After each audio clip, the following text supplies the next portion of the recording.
Hi, இன்றைக்கி நம்ம அவியல் recipe பார்ப்போமா? அவியலுக்கு நான் இன்றைக்கி எடுத்து வச்சுருக்கிறது முருங்கைக்காய், கத்திரிக்காய், கேரட்டு, பீன்ஸு, உருளைக்கிழங்கு, வெள்ளரிக்காய், 2 பச்சை மிளகாய் கீரி போட்டு, கருவேப்பிலை, தேவையான அளவு உப்பு போட்டு வெஜிடபிள்ஸாக உடையாமல் நான் வேக வச்சு எடுத்துட்டுருக்கேன். அவியலுக்கு பார்த்திங்கன்னா முக்கியமான டிப்ஸே ஃப்ரெஷ்ஷான தேங்காய் தான். தேங்காய் ஃப்ரெஷ்ஷாக இல்லைன்னா அவியல் டேஸ்ட்டாகவே இருக்காது.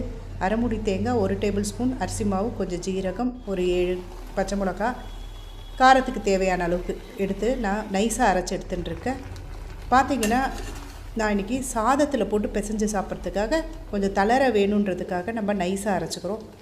இன்கேஸ் உங்களுக்கு தொட்டுக்கிறதுக்கு ரசம் சாதத்துக்கு தொட்டுக்க அந்த மாதிரிலாம் பண்ணுறதா இருந்தால் கொஞ்சம் குறப்பாக அரைச்சி போட்டிங்கன்னா இது மாதிரி தளர போகாது, அவியல் கெட்டியாக வரும்.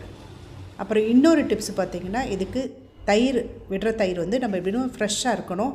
ஃப்ரெஷ்ஷான தேங்காய் எண்ணெய், கருவேப்பிலை 3த்தையும் போட்டு இது ஆக்சுவலி என்னென்னா, இது விட்டதுக்கப்புறம் நம்ம கொதிக்க விடக்கூடாது. ஆஃப் பண்ணிவிட்டு கருவேப்பிலை, தேங்காய் எண்ணெய், தயிர் 3த்தையும் போட்டு கலராமல் ஜஸ்ட் ஒரு 2-3 மினிட்ஸ் மூடி வச்சுட்டு அதுக்கப்புறம் நீங்கள் எடுத்து கலந்தீங்கன்னா சூப்பர் அவியல் ரெடி ஆகிடும்.